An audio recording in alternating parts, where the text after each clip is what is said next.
Our final speaker, Thabo. How do you say your last name? Thabo Seopa.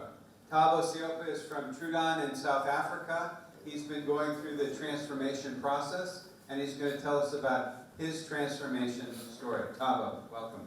Thanks, Neil, and good afternoon. And thanks for having me here. You know, when Neil asked me and Oscar, and they said I need to talk about transformation, the only question I asked myself is that, am I going to talk about transformation, or do I have to talk about continuous improvement? And checking the definition and everything, I realized that transformation is all about shedding the old skin, embracing the new one, so that you can emerge being stronger and powerful. Now, having said that, I ask myself and say, sharing this Trudon story, have we transformed? And the jury is still out there. Now, if we look at the reality of this industry, and having been in some of these conferences and mainly in Europe, and Kimberly spoke about for the last 10 years, the industry has been talking and talking and talking, and there hasn't been anything. And then I started looking back 5 years, and I say, what is it that we've been talking about in relation to transformation? And the reality is that for most of us, this whole story, it's still the same story. We're trying to address a multifaceted problem with no clear answers. And the reality is that these challenges are similar, but our approach is different. Will it lead us to the same answer? I do not have the answer to that. But the one thing that I can say is that the people that we compete with on a day-to-day basis in our markets, like we've heard over the last 2 days, are small businesses that are starting up in a garage and with 2 or 3 smart people. It is easier for them because they're starting on a clean sheet. We have to deal with history and legacy of years. Will we be able to do that? You know the answer. We've heard from Kimberly talking about some of our peers in the industry not being around, and the jury is still going to be out in terms of where we're going to be. But all we know is that what is required as well is more about flexibility. We need to be agile. And our view of transformation from where I come from is that it's not about sales. It's not only about sales, it's an integrated approach. Because the reality of our organizations, even though we're strong in sales, but we're not just only about sales. There's quite a lot of things, processes that are all integrated, and the customer is at the center of everything. Now, having said that, let me talk about, so that you understand where I come from, about Trudon in South Africa. South Africa is one of the southernmost country in the continent of Africa, spanning 2 oceans, the Indian and the Atlantic Ocean. And when it comes to Trudon, our company has got 7 offices countrywide. And if we look at South Africa in terms of the market size, it's not a big country. You know, when Neil spoke about why Asia matters, and then he started talking about some of these states around Asia, it was like real big numbers. And you know, when people start talking about big numbers and you start talking about these small numbers, you realize how small you are in this big fish. Country of 52 million people, high mobile penetration, low broadband penetration. As you can see, our broadband penetration is around 13 million. Smartphones are now in excess of 10 million, and it's predicted that they're going to be like 15 million by the end of the year. And fixed line telephones, as you can see, it's only 3.8 million users who are using fixed line telephony. So that's more or less the country. And in terms of the size of our organization, we are a $120 million revenue company and still having margins of around 44%. Now, how we are structured. If you look at our business, we still have the yellow pages. As you can see, that's the core of our business. And then the other 2 or 3 companies on the right is Connecto, which is a mobile innovation hub. It's more a technology company. And then we have PeppleCow, which is a digital agency. And 368, it's a fully fledged agency. And hopefully next time I'll put the slide that there's going to be a certain portion that is going to be called Compare, which is our JV with ZEP. And then we also operate in Namibia. That's more the other geography. And in terms of our platform, we're not different from everyone else. We do have some of the similar platform, but the biggest part of our business is still around the what I call the traditional business, which is the directories, which is more the directory part with the DA service and the IYP. I call it more the traditional business. And then we have some placements in terms of websites and mobile sites. And then we've got verticals, as you can see, ranging from schools to things like Here Now, which is more a restaurant and entertainment vertical. And then we do offer third-party products, and we are a Google Premier partner for SMEs. Now let's look at transformation, because this is what it's all about. And if we look at facts, the facts that I'm going to be stating here are not new to all of us. And one of the facts that we have identified, because it's always important to gather the facts first before you can actually determine which path are you going to go. And the facts that we've identified is that we all know, like in our market, we are a leader in local advertising. We still command high margins. We are a process-based organization. We have a broad sales force, and we have large customer base. Now, if you look at all these facts and then you look at the first 3 bullet points, will they still persist in the next couple of years? The answer is probably not. What is it that we need to be focusing on? We need to be focusing on the ones that we can carry forward.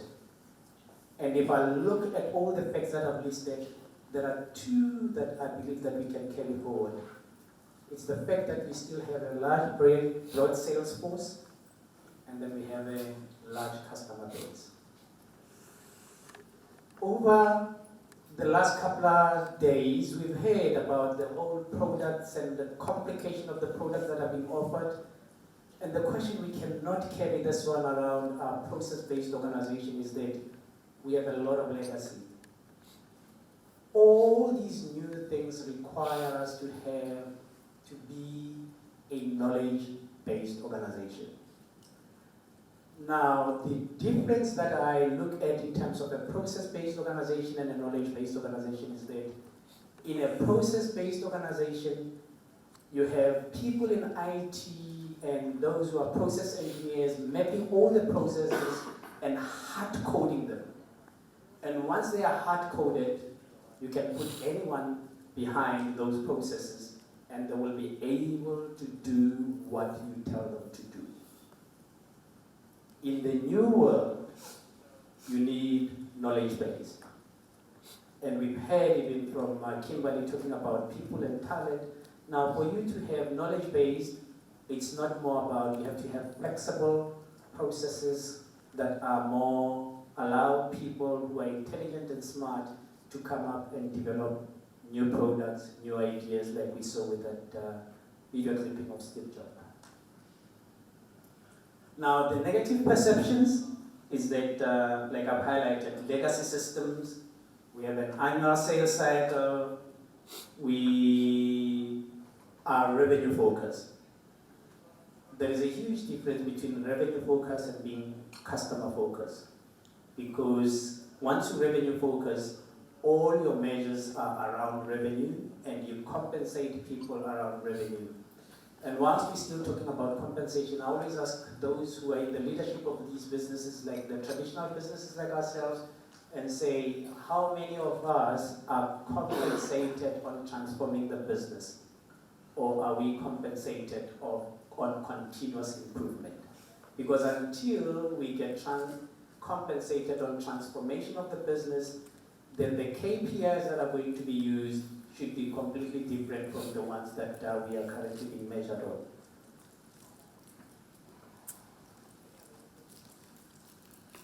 This is not new, we all know. Annual sales cycle, we meet a customer, we sign the contract, we take it to the back office, and then the deal is done, and fulfillment done, the whole thing. And then salesperson is happy and everyone is good. Now the dilemma about what we are currently facing is that you have salespeople that are asking themselves, how do I retain customers and maximize revenue? When I spend more than 40% to 60% of my time on non-sales activity, I need to collect data, I need to do some post-sale contact. We've heard about multiple contact with the salespeople, and those are some of our dilemmas. And on the other side, you have a customer that says, tell me more and solve my problems about this complex environment of digital. That's what the customers are demanding. Educate me, be my trusted advisor. That's what they want. And this is the biggest dilemma. Now, if we look at the Trudon strategy, for us, it's more about moving from the print platform directory business to be an integrated marketing and advertising services organization. The product offering is not similar to the ones that you have seen, and I'm not going to be repeating them in relation, ranging from directories, videos, listing, coupons. That's all we're striving towards. Can we do this with the processes that we had? Can we do this with how we've been structured? In our case, what we realize is that let's not try and teach salespeople to be technology people. Because all we need them to go and sell. If you look at the diagram, the organogram that I spoke about, what we've learned in terms of looking at our processes is that we've learned it from the digital agencies that we bought. And we realized that if you look at the agency model is all underpinned through customer and account management or account relationship. Whereby if you take a big agency, if they have to go for your business to come for pitching for work, there is a team that pitches. There is an account manager that takes a brief. They will brief the copywriters. They will brief the production people. They will advise on media buying. So the account manager is central to those right up until the production, whether it's a TV ad and whatever, it's been delivered and then there is billing. So we took that model and said, how can we adapt that model into our current business? So what we ended up doing, rather than making sure that the salespeople become everything, all we did, we said, it's all about the relationship. They know who to talk to because they've been talking to these people, and they need to talk to this person in terms of just basic requirements in terms of the offering. And then at the back end, we have account managers we will ensure that the quality of the fulfillment is up to scratch. We heard that we no longer need crappy website. So for the websites to be great, they need to have good copyright, good graphics, they need to be SEO properly. So that's all the work that is being done around account management. So account managers are more central to the whole offering. That's more the model that we did. And what we also did, it was more about segmenting the market and starting with the high-level customers, and then those are the ones that we started assigning the account managers, because we looked at the growth of our customer base, and then we realized that you've got those that are transactional, and you've got those that require some relationship. So that's how we approach the market.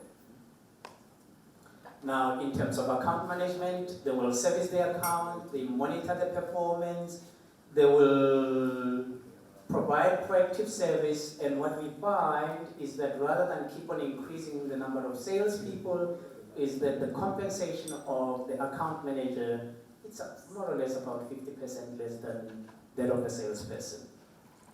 And then what it does, this function improves the selling time. We heard that now the sales pitch is no longer 30 minutes, but the sales pitch is now 2 hours. You can imagine by the time, no small business has got time to be listening to someone for 2 hours. So that's why the account management function improves this.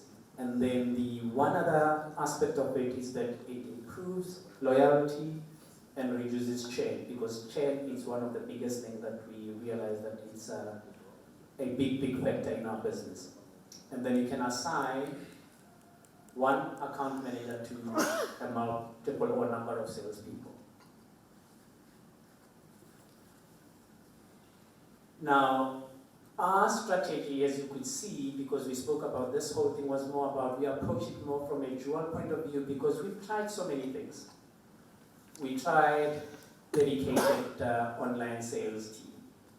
And then the one thing that we learned after all these things, we tried hunters and farmers. We tried all these channels in terms of sales. And the only thing that we realized, we got stuck when it came to fulfillment. That's where we got stuck, because our focus was purely on sales. But we realized that it's not only about fixing sales, but it's a whole integrated approach. And then the end results, we ended up saying, now let's build an ark. You know Noah's Ark? Because we know that it's going to be raining very heavily, and it's going to flood. And in flooding, let's build the ark so that all of us, when it's tough times, we're going to run into the ark. And this we've done by separating the business, having Purple Cow to become a digital fulfillment organization. The other business remains the business that deals with the traditional business. And then after that, we had Connector, which is more about focusing on mobile. This is more the technology company, and the reason it's more our innovation hub on mobile. Looking at those stats, we coming from emerging markets, mobile is more our story of transformation, and that's why we decided to go this route. The jury is still out in terms of whether we're going to win this war, but all we know, we are all committed to our transformation model. Thank you.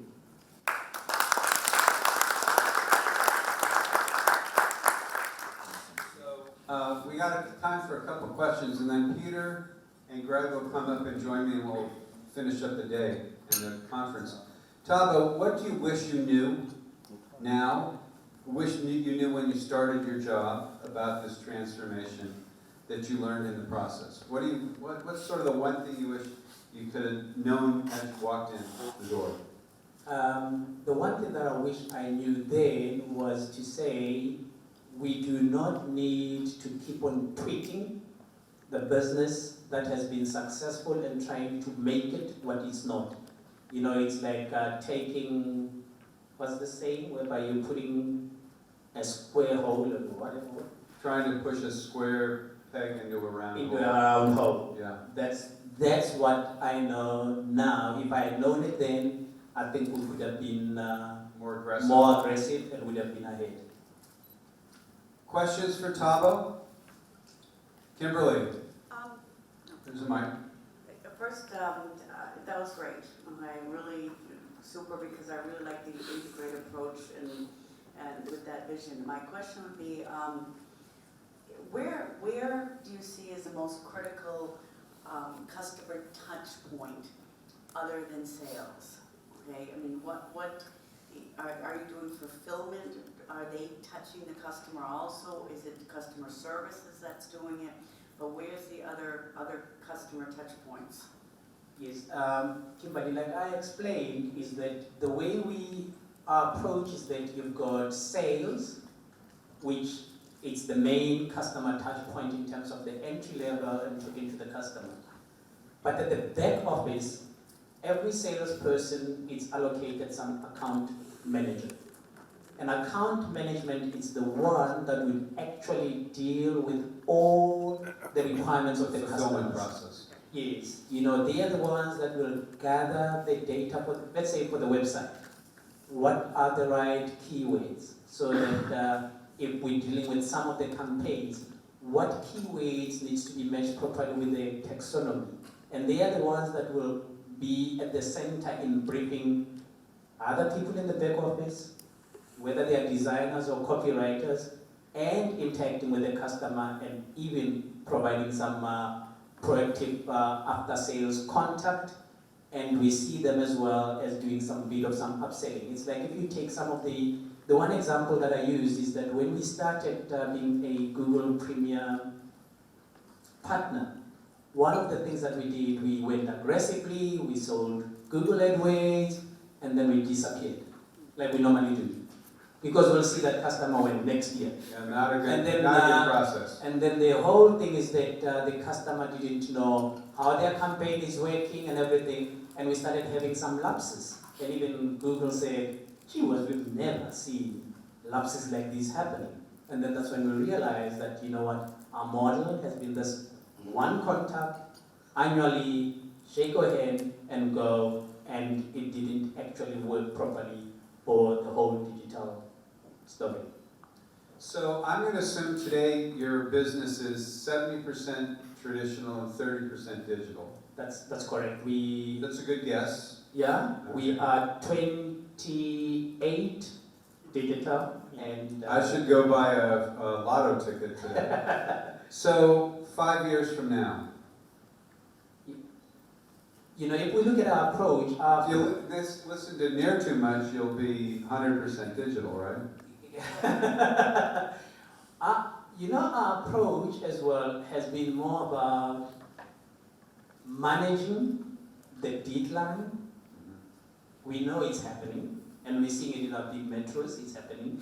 But we're saying, let's manage it, and move the business aggressively into online. And the reality is that what we don't want, or what we're scared of, is that if you have a big hole and you start moving up, it's easy for you to have that 100% or 70 or 80.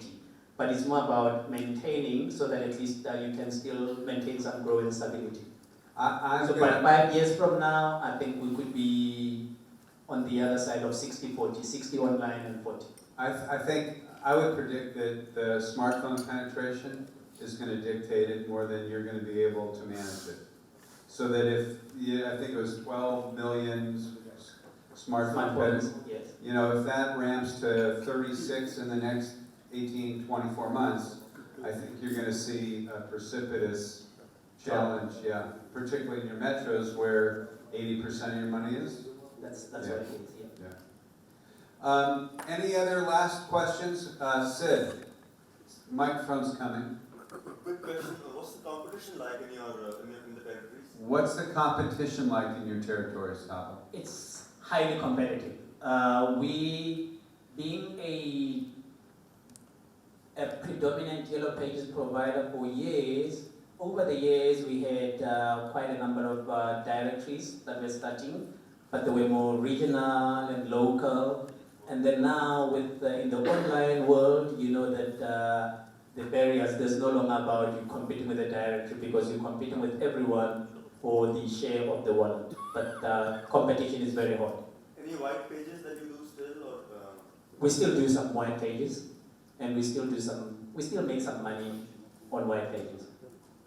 All right, so we're gonna invite Greg and Peter up, and I'm gonna ask you to stay Thabo, and you can tell us what you learned over the last day and a half too, okay? All right, since that'll be a change of pace. We need 2 more microphones up here if we can get them, or Greg and I can trade or share. Peter, grab the microphone. So again, thank you very much for your presentation, Thabo. Thanks for coming. We'll look forward to seeing the progress with ZAP and how that goes. So Peter, observations about the conference, about the state of the industry, about, you know, your sort of ahas, Greg? Well, I don't think I've learned anything new in the last 2 days. I've had confirmation of where we stand in terms of where the industry stands. You know, I've had confirmation of what I see in my own work in Europe and in Asia is that we've got you know, a hell of a long way to go. What I think is important in all this is that we don't just all sit together and think this thing's going wrong. I think we can get more value out of sitting together and see the things that are going right. I think there is a lot of reasons to be optimistic. That is not in any way putting my head in the sand, because we've got a lot of work to do. But I think we've got some good successes. And my feeling from the last 2 days is that we've largely been looking at markets which are not Asian. And I think, you know, I've been coming now to the API, the ALSMA conferences for 5 years, and I've got to know quite a lot of the people in Asia and worked with them and understood something about their markets. And, you know, we know that the issues are the same in every country. The timescales are certainly different, and the implementation processes will be different. But there is great value in learning from mistakes of other markets. But I think there is a hell of a lot of good things going on in Asia. And there's a lot of people in this room I would love to have heard from, who I think have got some good things to add and contribute. And I would, you know, I would like. So that's an observation and a criticism. Greg, I got it. Observation. I would like. Oscar and I are listening. I think there's at least 5, 6 people in this room who have a real contribution that we could all benefit from hearing.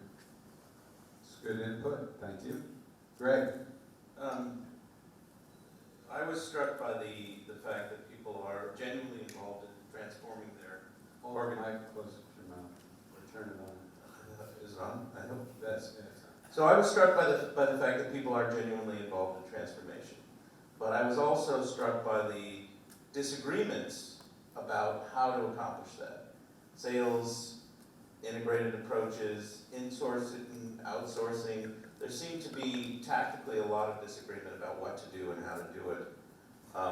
I was struck by Kimberly's comments about hiring, the gap between the CEO and the rank and file. Peter's comments, whether informally last night to me or on the podium, about the gap between what's going on the ground with sales and the CEO's or executive team's understanding. Another thing that stood out to me was the central role of websites, the discussion of websites and web hosting as a kind of a cornerstone product to build a digital offering around. That was very striking to me and interesting, though perhaps a minor observation. Thabo? As a attendee. Yeah, just one other thing. I'll pick up on the issue around website, because for me, even the approach that I had yesterday about where websites are being given for free, I think it was the Azerbaijan case study, whereby websites are being given for free, and then from there, it's like you're hooking them in, and then from hooking them in, you can actually retain them, because the reality is that we approach website on the basis that say it's still a revenue model, and then from there you can keep on hooking and hanging. It's, you know, it's like hanging all these other frills around the website. It's like a Christmas tree. Yes, but from that point is that if you see it as a Christmas tree, giving it for free, it's another different approach. And the other thing that I've learned is that the problems that we're facing, they are more or less similar. The approach is different. And if conferences like these or associations like these could have a way whereby they could provide information in terms of best practice, benchmarks, and that would actually add value to quite a lot of us as opposed to having to continuously, because if you subscribe to and be a member of an association, you need to say what's the value add again. And that's the main value add that I think if we get there as attendees in terms of best practice, sharing knowledge, that would be more valuable. You know, my observation is that this group was an incredibly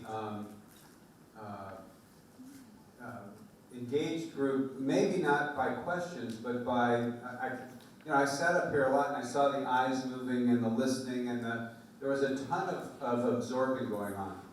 And, what I would hope is that this group can be 2 or 3 times the size next year, because what I think is the beauty of all these conferences is the opportunity to exchange information either in the course of the formal sessions or the coffee breaks or the evenings or the cocktail receptions or what have you. And I think this Asia community could learn a ton if the association can gather more members, bring in more delegates that represent a wider variety of viewpoints.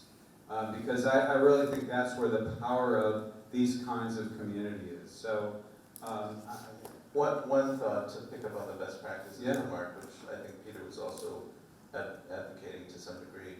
Maybe there's a way in advance of the next event to solicit from the membership the kinds of case studies or best practices that they would like to focus on, and then build sessions around those specific interests.